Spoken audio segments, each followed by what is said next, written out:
अस्सलामुअलैकुम, मैं असदुल्ला खान हूँ। तीन चीज़ें मैं आपके साथ इस वीडियो में शेयर करना चाहता हूँ। एक तो इमरान रियाज खान के हवाले से कुछ मैं बात करना चाह रहा हूँ। दूसरा 92 के हवाले से मैंने कल कहा कि मैंने 92 छोड़ दिया है, शुक्रिया अदा किया। उनका ट्वीट की थी मैंने। बहुत सारे लोगों ने बहुत सारे कमेंट्स किए हैं। कुछ लोगों ने हमदर्दी का इजहार किया, कुछ लोगों ने मोहब्बत का इजहार किया है, कुछ लोगों ने जो है वो नेक तमन्नाओं का इजहार किया है। मैं सबका शुक्रिया अदा करता हूं, लेकिन 92 के बारे में कुछ चीज़ें मैं आपके साथ डिस्कस करूंगा इस वीडियो में। और दूसरा ये है कि इमरान खान के हवाले से मैंने ये कहा था कल के एक व्लॉग में कि इमरान खान और इस्टेब्लिशमेंट के दरमियान क्या ब्रेक थ्रू हो सकता है। ये मैंने इस पर एक वीडियो की थी। आज इस पर जो है वो मुशाहिद हुसैन सैयद साहब ने बड़ी अहम बातें की हैं। यानी जो मैंने कल बातें की थी उसका के तसलसल में कुछ बहुत 3-4 चीज़ें बहुत ही इंपॉर्टेंट हैं उनकी गुफ्तगू में। उस पर उसको हम देखते हैं, उस पर ज़रा बातचीत करते हैं। और इसके अलावा जो है वो एक आध इशू पर ज़रा मैं और बात करता हूँ। देखिए, सबसे पहले तो इमरान रियाज खान साहब हैं। इमरान रियाज खान साहब क्या रिहाई अमल में आ गई है, अल्लाह का लाख लाख शुक्र है। हमारे दोस्त, हमारे भाई इमरान रियाज खान घर पहुँच गए हैं। सियालकोट के DPO ने बताया कि इमरान रियाज खान बाजियाब हो गए हैं। बाजियाब का मतलब है कि उन्हें किसी ने अगवा किया होगा तभी वो बाजियाब हुए हैं। लेकिन ये सवाल अभी तक हमें मालूम नहीं है कि उनको अगवा किसने किया था, क्योंकि अगर बाजियाब का लफ्ज़ इस्तेमाल किया गया है तो इसका मतलब है कि वो कहीं खुद छुपे हुए नहीं थे। वो किसी ने उनको कैद कर रखा था, किसी ने उनको पकड़ रखा था, कोई किसी की शायद वो गैर कानूनी हिरासत में थे। और अगर वो गैर कानूनी हिरासत में थे तो वो किसकी हिरासत में थे, इस सवाल का जवाब अभी हमें मालूम नहीं हो सका। इमरान रियाज खान साहब से आज मेरी ख्वाहिश थी कि मैं उनसे मिलने के लिए जाता लाहौर में, लेकिन मेरी फ़्लाइट थी, एक इंटरनेशनल फ़्लाइट थी, मुझे बाहर जाना था, मैं इसलिए लाहौर नहीं जा सका। लेकिन वो इंटरनेशनल ट्रैवलिंग भी मेरी नहीं हो सकी। इस पर मैं आपको अगले व्लॉग में ज़रा PIA के बारे में बताऊंगा कि कितनी बेहिस किस्म की ये फ़्लाइट है और कितने बेहिस किस्म के इसका अमला है और कितने बेहिस और बदतमीज़ और बेहुदा किस्म के इसके जो हैं वो अफसरान हैं। और उनको कोई फ़र्क नहीं पड़ता कि उनके इस रवैये की वजह से किसका क्या नुकसान हो रहा है, किसकी क्या कमिटमेंट मिस हो रही है, इससे इनको कोई फ़र्क नहीं पड़ता। तो ये मैं आपके साथ ना पूरी रुदात ज़रा अपनी आप बीती शेयर करता हूँ और फिर मैं आपको बता रहा हूँ कि मैं इनको अदालत में लेकर जाऊँगा और अदालत में जाकर मैं अपना हक वापस लूँगा और अपने पैसे इनसे वापस लूँगा जो मैं इनकी वजह से ट्रैवल नहीं कर सका और कोफ्त अलग हुई है दिन भर की। तो वो तो मैं आपके साथ अलग बताऊँगा अलग वीडियो में। लेकिन बहरहाल इमरान रियाज खान की बात कर रहा हूँ। उनसे आज मुलाकात इसलिए ना हो सकी कि मुझे ट्रैवल करना था, ट्रैवल भी मैं नहीं कर सका और बहरहाल उनसे राब्ता मेरा अभी तक नहीं हो पाया है। सुना है कि वो बहुत नहीफ़ हो गए हैं, थोड़ा कमज़ोर महसूस कर रहे हैं, फ़िज़िकली पूरी तरह से फ़िट नहीं है। अल्लाह ताला उनको सेहतियाब करे, अल्लाह ताला उनको जो है उनके ख़ानदान के और उनकी जो खुशियाँ हैं वो दोबारा से नसीब करे और दोबारा से वो बहाल हों और वो अपने बच्चों और अपनी फ़ैमिली के साथ जो है वो अच्छा टाइम गुजारें। अल्लाह ताला उनके लिए बहुत आसानियाँ करे और उन तमाम लोगों के लिए जो अपनी फ़ैमिली से महज अपने प्रोफेशन की वजह से दूर हो गए और अपना काम करते हुए जो है उनको उनके काम की वजह से उठा लिया गया। उनका कोई जुर्म नहीं था, वो सिर्फ सच बोलना उनका जुर्म था। तो बहरहाल इमरान रियाज खान साहब के लिए बहुत सी नेक तमन्नाएं हैं। देखिए 92 के हवाले से तो मैं आगे चल के बात करता हूँ। अच्छा, कल कुछ लोगों ने ट्विटर पे मेरे हवाले से अपने तौर पर ये रिक्वेस्ट की कि वो मेरा YouTube चैनल को सब्सक्राइब करें और मैंने देखा कि लोगों ने उसको रिस्पॉन्ड भी किया और लोगों ने उसके नतीजे में आके चैनल को सब्सक्राइब भी किया। तो मैं आप सबका शुक्रिया अदा करना चाहता हूँ, क्योंकि आपके पास बाज़ दफ़ा मुतअद्दिद प्लेटफॉर्म्स होते हैं बात करने के लिए और कभी कभी आपके पास महदूद प्लेटफॉर्म्स रह जाते हैं। तो अभी मैं बहरहाल एक ऐसे ही ऑप्शन में हूँ जहाँ पर मेरे पास अब एक बड़ा प्लेटफॉर्म 92 वाला प्लेटफॉर्म नहीं है फ़िलहाल, और अभी जो है वो मेरे पास यही YouTube वाला प्लेटफॉर्म है जिससे मैं आपसे बात कर सकता हूँ। तो इसको आप सब्सक्राइब कर लीजिए, तो इससे ये होगा कि हमारा राब्ता उस्तवार रहेगा। दूसरा, देखिए कल मैंने बात की थी कि इमरान खान और इस्टेब्लिशमेंट के दरमियान क्या ब्रेक थ्रू हो सकता है। मैंने अपनी समझ और दानिश के मुताबिक कुछ चीज़ें आपके साथ शेयर की थी और मैंने कहा था मेरी मालूमात नहीं है, मैं सिर्फ इसको मैं अपना तज्ज़िये के तौर पर आपके सामने रख रहा हूँ। और मैंने कहा था कि मुझे लगता है कि इमरान खान को इंगेज किए बगैर बात आगे नहीं बढ़ सकती, या इमरान खान को इंगेज किए बगैर मामला जो है वो हल नहीं हो सकते, मसाइल हल नहीं हो सकते और उनका इंगेज किया जाना ज़रूरी है। आज मुशाहिद हुसैन सैयद ने नईम अशरफ भट्ट साहब को जो इंटरव्यू दिया, जो ARY पर दिन भर चलता भी रहा है, उसमें मुशाहिद हुसैन सैयद साहब जो हैं उन्होंने कहा है कि हम सबको अपनी गलतियों से सबक सीखना चाहिए। इमरान खान वैसे ही एक कमज़ोर सियासी हैसियत में आ चुके थे, लेकिन हमारी कमज़ोर हिकमत अमली की वजह से अब कैदी नंबर 804 पकड़ा ही नहीं दे रहा और वो बहुत मकबूल हो गया है। ये तो चले उन्होंने कहा, लेकिन ये जो असल सवाल था जिस पर मैंने कल बात की थी और जिस पर मैं भी बात करना चाह रहा हूँ, उसके हवाले से उन्होंने कहा है कि ये आशिक और माशूक की लड़ाई है और ये जो है वो आम तौर पर इस तरह की लड़ाई बहुत सख्त होती है। आशिक और माशूक की लड़ाई बहुत सख्त होती है और फिर वो कहते हैं कि लेकिन इस लड़ाई के बाद एक जफ्फा डल जाता है। तो मुशाहिद हुसैन सैयद जो पाकिस्तान के बहुत सीनियर सियासतदान हैं वो ये कह रहे हैं, मैं नहीं कह रहा, इसलिए प्लीज़ इसको आप उन्हीं के तनाजुर में देखिए। ये मुशाहिद हुसैन सैयद कह रहे हैं कि ये आशिक और माशूक की लड़ाई है और आशिक और माशूक की लड़ाई में जफ्फा भी डल जाता है। और फिर उन्होंने साथ ही कहा, उन्होंने कहा कि ये deal mother of all deals हो सकती है। मदर ऑफ ऑल डील्स मतलब इससे पहले जिन लोगों को डील्स मिली हैं, जिनमें नवाज शरीफ साहब की डील्स हो सकती हैं और लोगों की डील्स हो सकती हैं, ये मदर ऑफ ऑल डील्स हो सकती है। इसका मतलब यह है कि इसके बगैर आगे बढ़ना मुमकिन नहीं होगा। तो मैंने कल आपको बताया था कि कुछ शवाहिद हमें महसूस होते हैं, सर्कमस्टांशियल एविडेंसेस, हमें लगता है कि चीज़ें बेहतरी की तरफ जा रही हैं। इमरान खान और इस्टेब्लिशमेंट के दरमियान कोई कहीं ना कोई एक राब्ते का कोई सिलसिला बहाल हुआ है, क्योंकि एक ज़माने में तो हमें पता है उनकी गिरफ्तारी से पहले कोई राब्ता कहीं था ही नहीं, किसी लेवल पर उनका इस्टेब्लिशमेंट के साथ कोई राब्ता था ही नहीं। हम उनसे सवाल भी करते थे कि आपका कोई डोर ओपन हुआ है, उन्होंने कहा नहीं हुआ। हम पूछते थे कि क्या कोई राब्ता इस्तवार हुआ है, वो कहते थे कि कोई नहीं हुआ, लेकिन मैं बातचीत करने के लिए तैयार हूँ।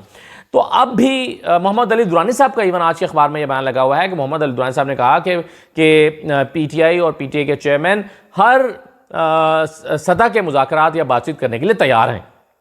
तो इसका क्या मतलब है?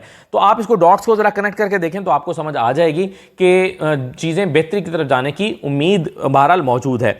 तो वो कहते हैं कि जी इसमें जब आशिक और माशूक की लड़ाई होती है फिर जफ्फा डल जाता है। तो इसीलिए मैंने सवाल उठाया कि क्या जफ्फा डलने का इम्कान पैदा हो गया है और क्या जो हमें कहीं पर चीज़ें नज़र आ रही हैं उससे अंदाज़ा होता है कि जफ्फा डल जाएगा।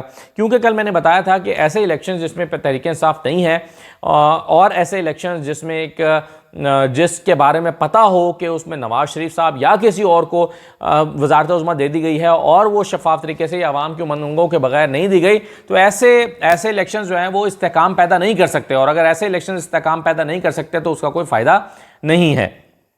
अच्छा, फिर आप देखिए कि उन्होंने कहा कि फ्री एंड फेयर इलेक्शन कराना है तो बशमूल PTI को के किसी को बाहर नहीं रखा जा सकता। बशमूल PTI किसी को बाहर नहीं रखा जा सकता। अगर सफा यानी इसका मतलब यह है कि अगर PTI के बगैर इलेक्शन कराएंगे तो वो साफ शफाफ इलेक्शंस नहीं होंगे और उसको साफ शफाफ इलेक्शंस नहीं माना जाएगा, उनकी क्रेडिबिलिटी नहीं होगी, उनके बारे में जो कहा जाएगा वो पाकिस्तान में अगेन एक सियासी अदम इस्तेहकाम पैदा करेगा। तो ये उन्होंने कहा। और उन्होंने कहा फिर आखिर में एक और बात बड़ी इंपॉर्टेंट उन्होंने की है, वो जो नवाज शरीफ साहब का बयानिया हमारे सामने आ रहा है ना, कि जिसमें वो कह रहे हैं कि मैं आकर जनरल बाजवा का एहतसाब करूंगा और जनरल फैज़ का एहतसाब करूंगा और इन दोनों का हिसाब किताब किए बगैर आगे नहीं बढ़ा जा सकता। तो इस पर उन्होंने बड़ी ज़बरदस्त राय दी है। वो कह रहे हैं मुशाहिद हुसैन सैयद साहब कि हमारी मिलिट्री इस्टेब्लिशमेंट नहीं चाहती कि उनके बंदे का एहतसाब कोई और करे, यानी अगर करना है तो वो अपने बंदे का एहतसाब खुद करें।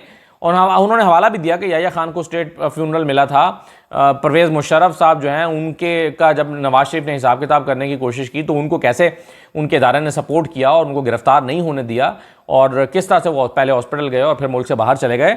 तो वो ये कह रहे थे कि हमारी मिलिट्री इस्टेब्लिशमेंट नहीं चाहती कि उनके बंदे का एहतसाब कोई और करे। तो नवाज शरीफ साहब को जब एहतसाब की बात करेंगे तो ये उनको अलाउ नहीं किया जा सकता। ये मुशाहिद हुसैन सैयद साहब ने आज का इंटरव्यू में कहा है। आ जाइए 92 वाले मामले पर। देखिए मैं अपने पिछले 8.5 साल, मैं 8.5 साल से 92 के साथ हूँ। मैंने 2015 में जनवरी 2015 में मैंने 92 को ज्वाइन किया था जब ये इदारा लॉन्च हो रहा था। लॉन्च टीम का मैं हिस्सा था और 8.5 साल से मैं वाहिद एंकर था जो एक दिन के लिए भी 92 को छोड़कर कहीं नहीं गया। क्या ऐसा नहीं होता कि आपको ऑफ़र्स नहीं आती, आपके पास ऑफ़र्स होती हैं, लेकिन मेरा अपना ज़ाती नुक्ता नज़र ये है कि बार बार इदारे नहीं बदलने चाहिए। बार बार इदारा बदलने से आपकी क्रेडिबिलिटी मुतासिर होती है, आपकी साख मुतासिर होती है, और एक ही स्क्रीन पर रहकर आप अपने आप को इस्टेब्लिश कर सकते हैं। तो मैंने यही सोचकर, मैं अच्छा एंकर था, बुरा एंकर था, मैं ए कैटेगरी में था या सी कैटेगरी में था या बी में था, बड़ा एंकर हूँ, छोटा एंकर हूँ, ये तो चलिए ये मैं फ़ैसला लोगों पे छोड़ता हूँ। और जाहिर है मुझसे सीनियर्स लोग मौजूद हैं, तो और हर एक ने वक्त गुजार के सीनियर हुआ है, लेकिन बहरहाल हर बंदा अपनी कैपेसिटी में जो है वो अपना रोल प्ले कर रहा होता है। तो 92 के साथ काम करते हुए मैंने बहुत कुछ, सच्ची बात यह है कि मैंने बहुत कुछ सीखा और बहुत सारा काम किया। मुझे याद है कि मैंने जब इलेक्शंस होते थे तो बाज़ औक़ात हम अभी जैसे 17 जुलाई 2022 के इलेक्शंस थे, अभी जो ज़िमनी इलेक्शन हुए थे 17 जुलाई के, उसमें मुझे याद है कि उसी दौरान मुझे कोविड भी हो गया, दूसरी मरतबा कोविड हुआ, मैं बीमार था। लेकिन मैंने टेस्ट तो वापस आके कराया, लेकिन मुझे याद है कि मैं और मेरी टीम पूरी तरह से हमने टारगेट किया होता था कि हमने 4 दिन में 4 हल्के कवर करने हैं। और हमारे पास ये विंडो होती थी, क्योंकि 3 दिन प्रोग्राम होता है तो फिर आपके पास दरमियान वाले 4 दिन की विंडो होती है जिसमें आपने ये शोज़ रिकॉर्ड करने होते हैं। तो खैर बहुत अनथक तरीके से काम किया। मुझे याद है एक MPA का इंटरव्यू हमने रिकॉर्ड करना था, तो बुखारी साहब जो हैं वो लोधरा से, तो उन्होंने कहा रात 2 बजे बज गए, उन्होंने कहा कि यार मैं बहुत थक गया हूँ, आप जो है वो कल दिन में आ जाएं। लेकिन हमारा शेड्यूल कुछ इस तरह का था कि हमारे पास अगले दिन की विंडो निकल नहीं रही थी। तो हमें पता चला कि यहाँ से 1 घंटे की मुसाफत पर एक मस्जिद है, वहाँ पर वो फजर की नमाज़ अदा करते हैं। तो हम बुखारी साहब को पकड़ने के लिए फजर की नमाज से पहले वहाँ पर पहुँच गए, और फजर की नमाज़ जब वहाँ पर हुई तो वो नमाज़ पढ़ने के लिए आए, तो वो हमें देखकर हैरान रह गए। हमने कहा कि हम तो गए ही नहीं अपने होटल में या हम सोने के लिए, क्योंकि हमें अब अगले काम पर अगले वापस निकलना है। तो मुझे याद है कि मैंने बुखारी साहब जो है उनका फजर के वक्त इंटरव्यू किया, फिर उन्होंने मैं नाश्ता कराया और वहाँ से जो है वो इस्लामाबाद के लिए निकले, क्योंकि रात को प्रोग्राम करना था। तो इस तरह से जो है वो काम, बहुत सारी यादें मुझे आ रही थी। बहरहाल जब आप छोड़ते हैं थोड़ा इमोशनल भी होते हैं, तो बहुत सारी यादें मुझे आ रही थी। जैसे पिछले साल सैलाब आया था, तो सैलाब को बहुत वो मुश्किल ट्रिप था, पूरा आपका जो काम मुश्किल काम था। कई जगह पर हम स्टक हो गए, कई जगह पर 2 जगह पर पानी और दरमियान में हम फंस के, इससे भी मैं 4 दिन में फंसा रहा। एक जगह पर तो सड़क के ऊपर पानी आ गया और हमारी गाड़ी उसमें फंस गई। 2 गाड़ियाँ थी, गाड़ी जो है वो ऑफ रोड हो गई पानी के अंदर, और बड़ा खौफनाक वो था। मैंने उसकी वीडियो शेयर की तो बहुत सारे लोगों ने कहा ये क्या हिमाकत है। फिर मुझे याद है कि फ़्लाइट कैंसिल हुई, मुझे बलूचिस्तान जाना था, तो मैं बाय रोड कराची से निकल गया डेरा लायार जाने के लिए, डेरा मुराद जमाली जाने के लिए, और रास्ते में बारिश इतनी शदीद थी कि मैं एक जगह पर जो है वो लाड़काना से पहले एक जगह पर फंस गया, और रात 2:30-3 बजे मैं और मेरा ड्राइवर और हम जो है वो स्टक हो गए पानी में, और ऐसा खौफ आता था उस जगह पर। तो कई चीज़ें, बहुत सारी चीज़ें की, और मैंने इन सारे, और मैंने बड़ी लगन के साथ, मुझे मज़ा आता है ये काम करने का, तो मैंने इसलिए बहुत लगन के साथ काम किया। बहुत सारे इवेंट्स ISPR के साथ भी किए 92 में रहते हुए, मुख्तलिफ बॉर्डर्स पे जाके प्रोग्राम्स किए, बहुत सारे जो हैं वो इस पे नेवी के साथ प्रोग्राम्स किए, रेंजर्स के साथ प्रोग्राम किए। रेंजर्स के तौर पर अभी हाल ही में मैं प्रोग्राम करके भी आया हूँ।